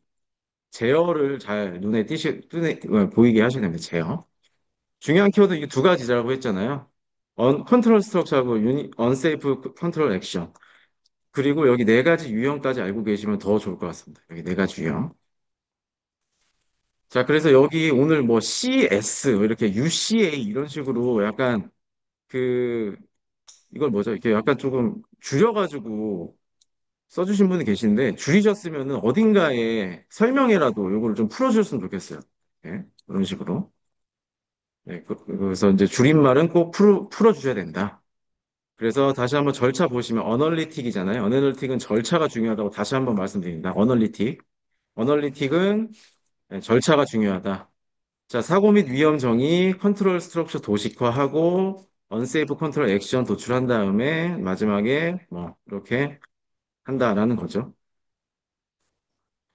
자, 넘어가겠습니다. 그리고 이제 요거 강력하게 내년도에 나올 것 같아가지고 좀 가져와 봤습니다. 일단 이 저희가 서브노트로도 제가 만들어가지고 공유할 텐데 그 전에 한번 좀 공부해 보시라고 가져왔고요. 혹시 팔란티어 그 하신 분 계세요? 회사에서 POC나 이런 걸 진행하시는 게 있어요? 혹시? 되게 비싸더라고요. 막 잠깐 들어와도 막 뭐 몇백억씩 하더라고요. 이분들 모시기도 어렵고. 그래서 팔란티어 하면은 주식을 되게 제가 왜 안 샀을까 뭐 지금 후회가 되는데 이거가 지금 요즘에 굉장히 핫합니다. 그러니까 옛날에 온톨로지는 시멘틱 웹 기반의 온톨로지인데 약간 지금 개념이 살짝 변하고 있어서 꼭 보셨으면 좋겠습니다. 네. 강력하게 출제 예상이고 2교 시험까지는 아니더라도 1교 시험으로 충분히 나올 수 있을 것 같아서 다시 한번 가져와 봤고요. 일단 온톨로지라는 게 기계가 이해를 한다. 네. 그리고 여기 세 가지 요건 좀 있었으면 좋겠습니다. 개념과 관계와 속성 등을 명시적으로 형식화했다. 그래서 개가 이해하고 추론도 하고 표현한 지식 구조체다. 이렇게 보시면 되겠습니다. 결국은 기계를 이해시키기 위해서 안에 갖고 있는 저희 메타데이터 있잖아요. 이런 것들을 그냥 갖고 있는 게 아니라 개념과 관계와 속성, 요거를 잘 맺어 놓는다라고 한다면 기계가 그때서 이제 이해를 하겠다라는 거죠. 네. 그래서 이제 과거에는 시멘틱 웹 때문에 시멘틱 웹이라는 게 그냥 의미 기반 검색이었잖아요. 키워드 정확히 매칭되는 게 아니라 의미 기반 검색을 하는 거에 대해서 하기 위해서 이제 적용을 첫 번째 됐었고, 근데 중간에 이제 그래프 DB라는 게 막 생겨났습니다. 뭐 노드, 뭐 이렇게 엣지 노드 이런 거 특화된 DB 있잖아요. 그런 것들을 이제 만들어 나오면서 여기에도 적용이 됐었고, 최근에는 이제 팔란티어 파운드리라고 해가지고 이렇게 이런 것들 가지고서 정의하고 계층적 모델을 만들어내는 신생 기업이 이제 막 생겨나면서 지금 많은 이제 POC들을 하고 있다. 이렇게 보시면 되겠습니다. 그러니까 온톨로지의 어떤 지식 체계, 개념도 이 정도는 이게 이런 너무 복잡하긴 한데 이런 내용이다라고 좀 적어주셨으면 좋겠어요. 그러니까 너무 뭐 그냥 이런 그림보다는 안에 내부적으로 온톨로지를 설명을 하려면 아까 이 세 가지 이런 계층들이 나와야 되잖아요. 네. 그래서 요 정도는 그려주셔야 됩니다. 결국은 구성 요소가 이겁니다. 클래스, 인스턴스, 속성, 관계, 공리 뭐 이렇게 있는데 어쨌든 이거 자체가 하나의 객체고 안에 속성이 들어갈 거고 누구냐. 그리고 얘랑 사이에 어떤 관계가 이루어질 거고 그렇죠? 그 다음에 연구 그룹은 팀으로 쪼개지고 그룹은 위에 학회가 있잖아요. 이런 식으로 이런 하이어라키, 계층도 있다. 그리고 공리라는 건 뭐냐면은 뭐 예를 들어서 연구 주제를 하는 사람은 다른 출판물을 낼 수 없다. 이런 식으로 약간 제약사항이나 어떤 그런 이 둘 간의 관계에서 지켜져야 될 그런 규약, 규칙 예, 이런 것까지도 다 이제 해놓는 겁니다. 그래서 이 클래스, 객체 자체, 인스턴스, 그걸 이루고 있는 실질적인 그런 객체, 그리고 안에 있는 속성, 관계를 표현하고, 그 다음에, 클래스 간의 관계, 그 객체 간의 특징, 관계 표현, 네, 이렇게 하고, 그리고 공리, 아까 제약 조건이나 규칙이라고 그랬죠. 그리고 계층 구조, 상위, 하위 클래스 구조, 이런 것들을 다 이렇게 체계화 해놓는다고 한다면, 예, 그때부터는 이 기계가 이해하고 추론할 수 있다라는 거고, 예, 그래서 이제 과거에는 이 RDF, OWL 이런 게 이제 옛날 방식이 될 것 같습니다. 이런 구조체이긴 한데, 그렇죠? 온톨로지 기반으로 옛날 이제 시멘틱 웹 기반으로 이렇게 이제 했고, 그거에 대한 지리 언어가 스파큐엘 요게 있었죠. 스파큐엘 지리 언어. 네. 그리고 이제 요새는 이제 네오포제이라고 해서 이 프로퍼티 그래프입니다. 이거 RDF 그래프 DB가 두 가지가 있어요. 네. 그래프 DB가 GDB가 두 가지가 있는데 RDF 기반이 있고 그리고 이제 프로퍼티 기반이거든요. 예, 얘가 조금 더 신생입니다. 얘가 이제 네오포제이라고 보시면 돼요. 네오포제이. 네오포제이나 뭐가 있죠? 넵튠 이런 거 있거든요. 이런 게 조금 더 특화된 DB다라고 보시면 되겠습니다. 이렇게 변한 거죠. 그리고 이제 팔란티어인데 팔란티어는 제가 이야기로는 이런 것들은 다 지금 정형이거든요. 이게 어떻게 보면 정형 데이터를 만들어 놨는데 이런 비정형까지 확대를 해가지고 뭐 인베딩 기술이나 벡터 DB까지 만들어 놓고 이거를 의미 기반으로 우리가 검출을 할 수 있느냐. 벡터 DB는 결국 비정형에 대해서 우리가 인베딩 체계로 벡터 DB에 대한 의미 기반을 검색하기 위해서 이렇게 만들어 놓는 거잖아요. 그래서 이거는 기본적으로 되고 여기까지 확대된 그런 확장형 형태가 이제 팔란티어 파운드리 아닐까라고 조심스럽게 예측은 해봅니다. 저도 안 해봐서 잘 모르겠어요.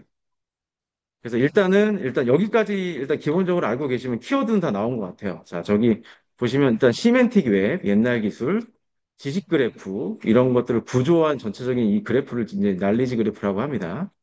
그리고 이 팔란티어에서 객체 관계 속성 이런 식으로 정의를 한다. 이쪽이. 그리고 클래스, 인스턴스, 속성, 관계, 공리, 계층 구조 이런 것들로 실질적으로 이루어져 있다. 네, 그리고 사례까지 적어주시면 좋을 것 같고요. 그리고 RDF OWL은 옛날에 시멘틱 웹 기반의 온톨로지고 요즘에는 프로퍼티 그래프하고 이런 사이퍼라는 지리 언어로 프로퍼티 그래프를 지리를 한다. 네오포제이와 넵튠이 있다. 그리고 팔란티어 파운드리는 이런 비정형 덱터나 벡터와 이런 민베딩 기술을 활용을 해서 좀 더 확대된 형태로 컴퓨터나 기계가 이해할 수 있도록 지원을 하고 있다라고 보시면 되겠습니다. 약간 참고적으로 이 팔란티어에서 저도 이제 유튜브 보고 배웠는데 팔란티어에서 중요한 거는 뭐냐면은 맨 처음에 모든 거를 온톨로지로 한다라는 거는 불가능하다.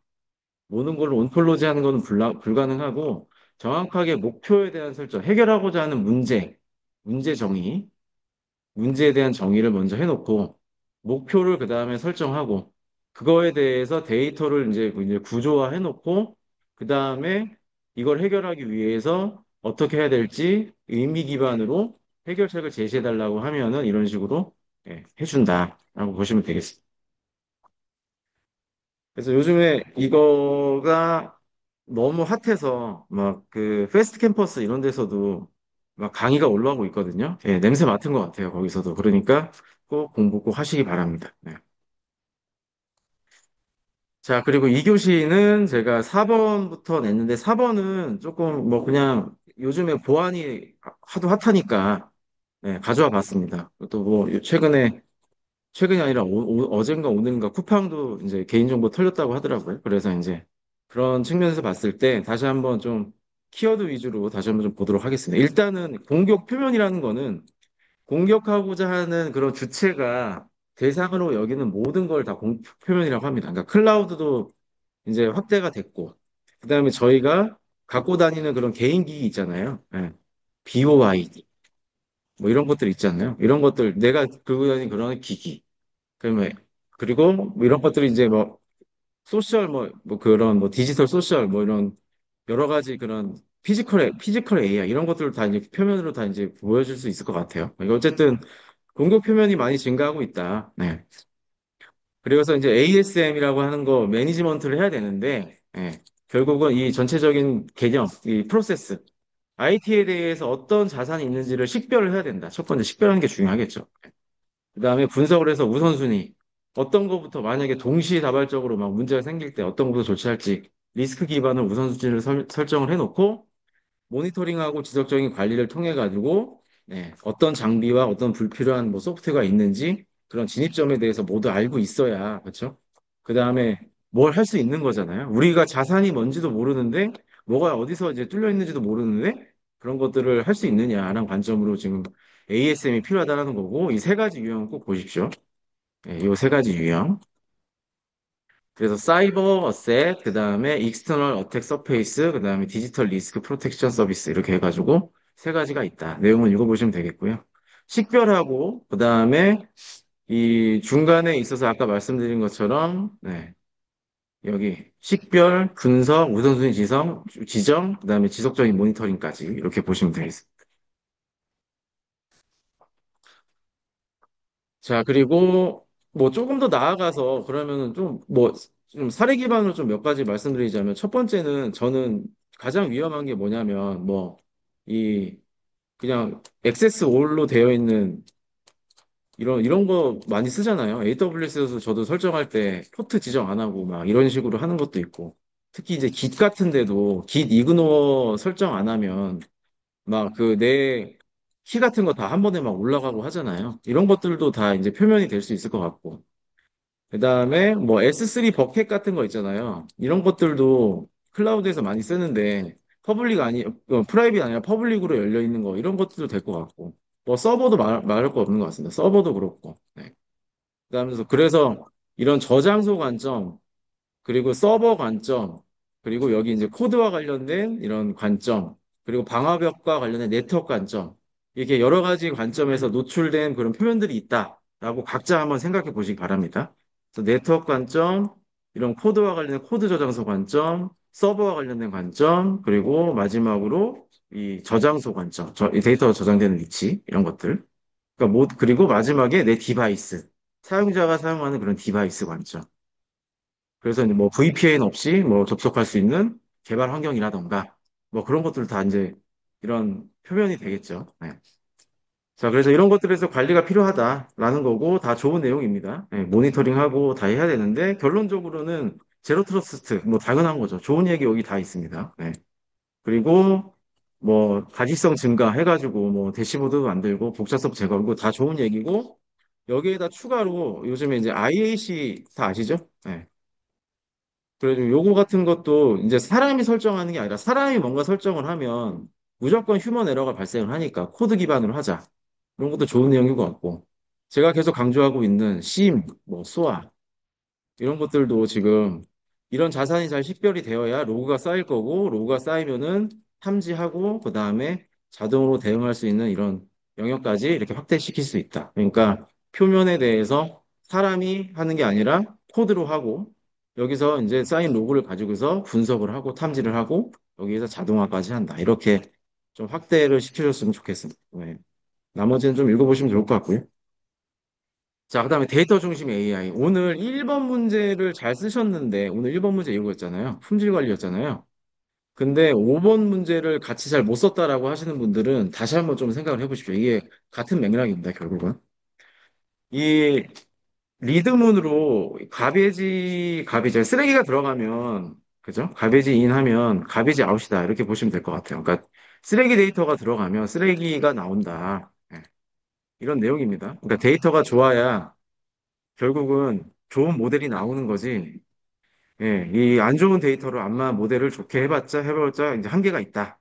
그렇게 보시면 되겠고, 실질적으로 뭐 스케일 AI 이런 데 이제 보시면, 발표 사례를 보시면, 얘네들이 테슬라 있잖아요. 테슬라 주행 영상에 관련된 데이터를 라벨링 하는 업체인데, 얘네들이 이거를 다 잘 해주고 났더니 뭐 테슬라에 대해서 자율주행 체계가 뭐 높아졌다.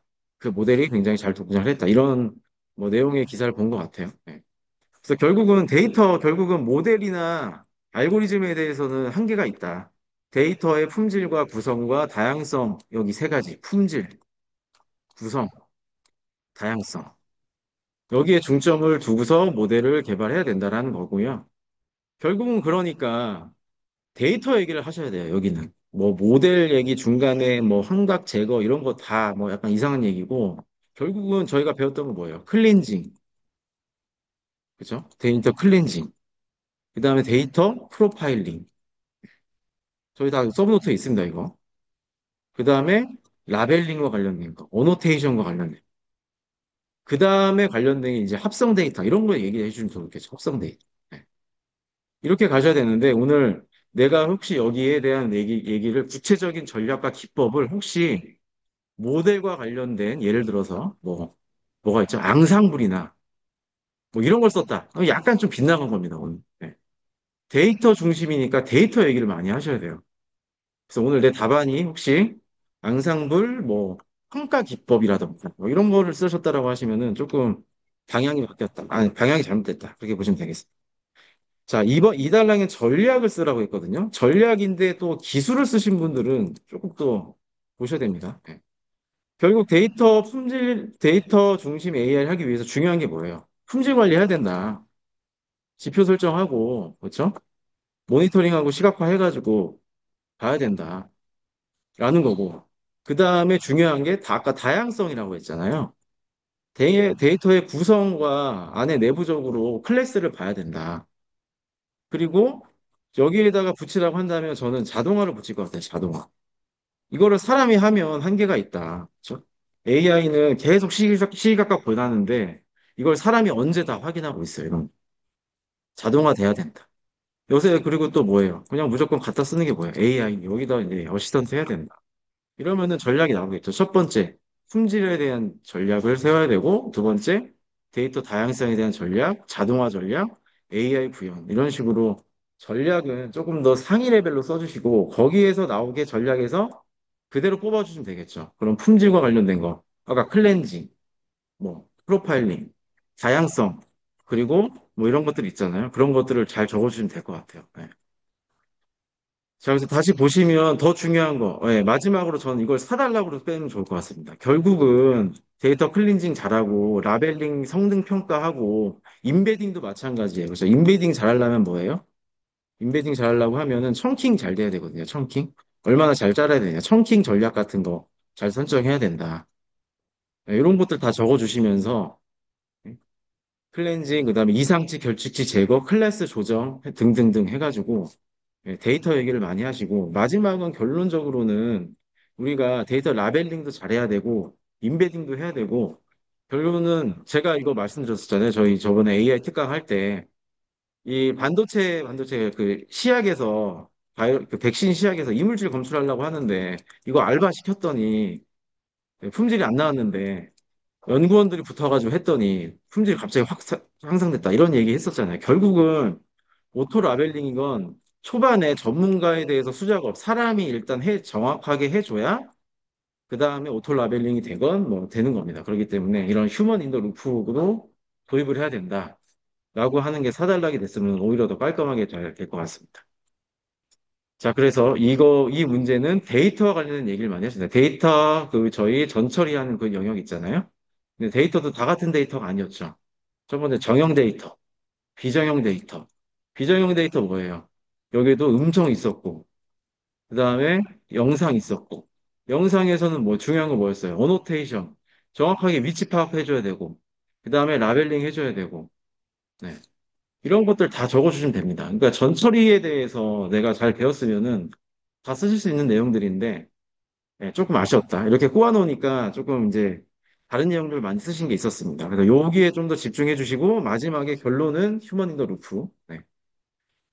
자, 그리고 마지막 AI 드리프트입니다. 드리프트는 성능 저하 현상이었잖아요. 성능 저하 현상. 결국은 시간의 진화에 따라서 모델이 예측하는 결과가 점점 정확하게 되지 않는 현상이다. 품질 저하 현상이고, 세 가지 있었죠. 데이터 드리프트, 라벨 드리프트, 컨셉 드리프트. 그리고 이제 라벨은 좀 빼더라도 이 데이터하고 컨셉, 이 두 가지는 좀 알고 계셔야 됩니다. 결국은 데이터 분포가 바뀌었느냐, 라벨은 정답지잖아요. 정답지가 뭐 하나 추가되었느냐. 뭐 예를 들어가지고, 예, 뭐, 1, 2, 3 이렇게 클래스 분류하고 있었었는데 4번이 더 있었던 거예요. 뭐 이렇게 이런 식으로 추가가 된다라던가 아니면은 관계 자체가 변화를 했을 때 이런 겁니다. 그래서 감지 방법 있었었는데 여기에서 갑자기 이렇게 잘 구분해 놓으시고 갑자기 여기 구분이 이상해지신 분이 계셨어요.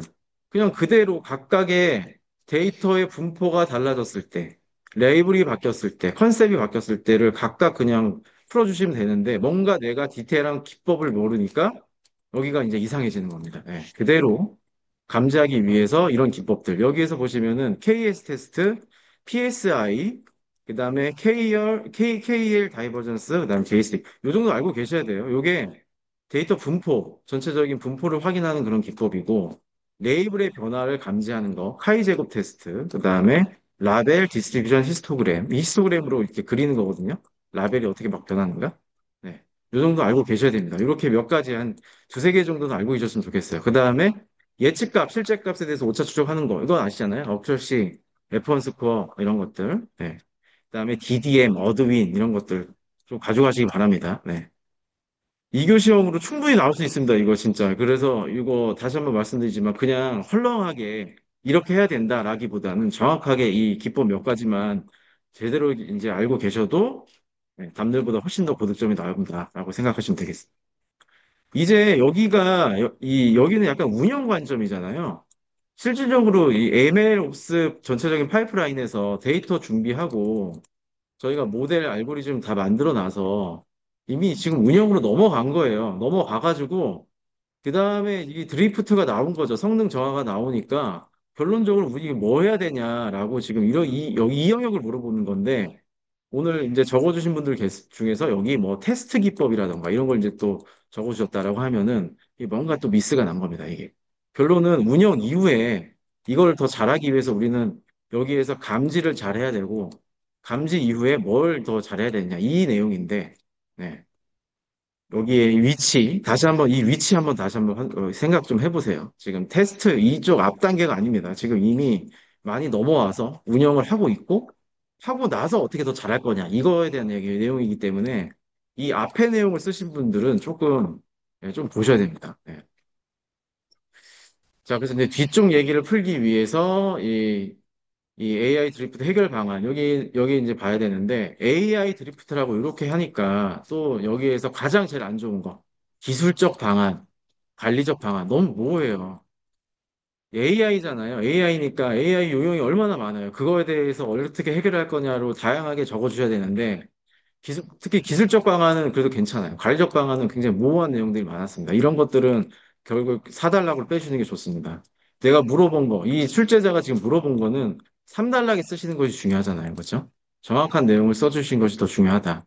자, 그래서 결론적으로 다시 보시면 지도학습 같은 경우에는 레이블이 중요하잖아요. 아까 감지하고 데이터에 대해서 피처를 모니터링하고 주기적으로 데이터를 또 추가적으로 재학습을 시켜준다. 네.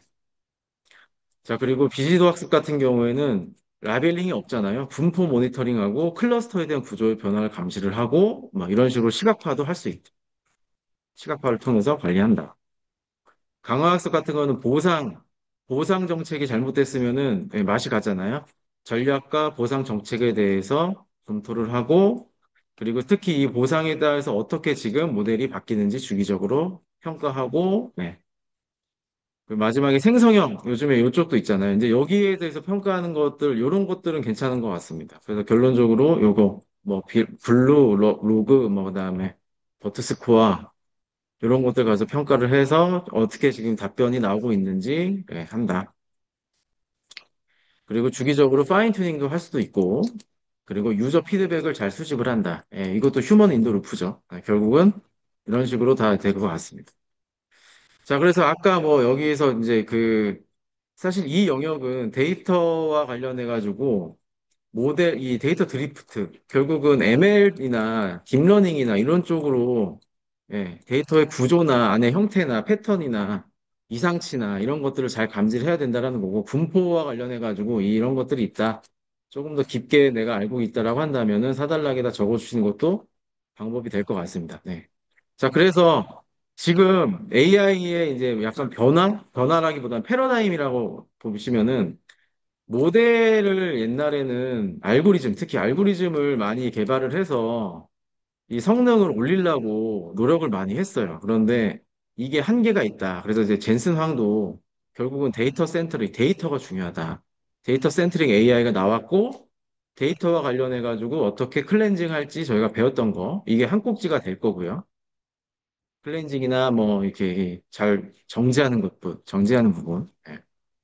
자, 그리고 한 꼭지가 또 있었죠. 얘도 하면 좋겠죠. 얘도 하면 좋으니까 모델을 잘 튜닝하거나 성능을 평가하기 위한 기술. 이게 크게 두 가지로 지금 가고 있는데 전체적인 방향의 추세는 이 데이터 센터링 AI로 가고 있다. 라고 알고 계시면 더 좋을 것 같습니다. 데이터 센트릭, 모델 센트릭, 얘는. 모델 센트릭. 그래서 우선적으로 해야 되는 게 뭐다? 인사이트는 모델에 앞만 해봤자 크게 없으니까 결국은 데이터를 봐라. 데이터와 관련해서 더 좋은 데이터, 다양성, 그리고 더 좋은 라벨링, 이런 것들을 갖고 있어야 모델의 성능이 올라가는 거지. 모델에 대해서 알고리즘을 바꾸고, 뭐 여기 안에서 하이퍼 파라미터 튜닝이라던가, 이런 것들을 한다고 해가지고 성능이 좋아지는 것에는 한계가 있다. 네, 거기까지 좀 이게 트렌드성을 알고 계시면 좋겠습니다. 네. 그래서 뭐가 문제가 나왔던 이런 논리로 좀 푸실 수가 있어야 돼요. 네. AI가 이제 다 가고 있는데 생성형 AI도 마찬가지고 생성형 AI도 렉을 쓰는 이유가 뭐예요? 결국은 내가 바라보는 기준 데이터가 정확해야지 정확한 답변을 갖고 있는 거잖아요. 다 이런 쪽으로 일맥상통하고 있다는 겁니다. 그렇기 때문에 요 트렌드 다시 한번 꼭 봐주시고 드리프트, 네, 충분히 나올 수 있습니다. 이제 운영으로 많이 넘어가고 많이 쓰고 있기 때문에 여기 많이 쓰고 있고 하나 더 말씀드리면 지금은 이제 올해는 완전히 또 버티칼 AI가 날린 것 같아요. 버티칼 AI. 그래가지고 버티칼 AI 개념 아시죠? 요거 도메인에서 내가 갖고 있는 그런 데이터를 가지고서 특정 영역에 굉장히 스페시픽한 영역에 해결하기 위한 AI가 버티칼 AI잖아요. 그래서 얘가 뭐 재무적으로도 좀 효과가 있을 수도 있고 좋은 것들이 많으니까 올해는 또 이걸로 깔리고 있습니다. 네. 그래서 얘가 또 중요한 게 뭐죠? 이 데이터입니다. 데이터. 결국은 우리가 제조업이나 어디 우리나라가 강점이 있는 그런 조선업이나 갖고 있는 게 다 데이터거든요. 이거 가지고서 이제 하겠다라는 겁니다. 버티칼 AI까지 지금 트렌드가 이렇게 바뀌고 있다. 그리고 거기서 더 나아가서 더 잘해야 될 게 이제 피지컬 에이전틱 이런 식으로 가야 된다. 사람이 하지 않아도 기계가 이제 대체할 수 있는 세상이 온다라고 하고 여기에 또 이제 따라 붙는 게 그러려면 당연히 HBM과 GPU 기반으로 뭔가 돼야 되고 엣지, 온디바이스 AI 이런 식으로 다 지금 엮여 있다라고 보시면 되겠습니다. 요거는 제가 AI 특강할 때 다시 한번 좀 특강이라고 하기보다는 좀 심화 토픽을 좀 다룬다고 했었잖아요. 네. 그때 한 번 더 다뤄드리도록 하겠습니다. 네. 10분간 쉬었다가 도메인 강의 하도록 하겠습니다. 네.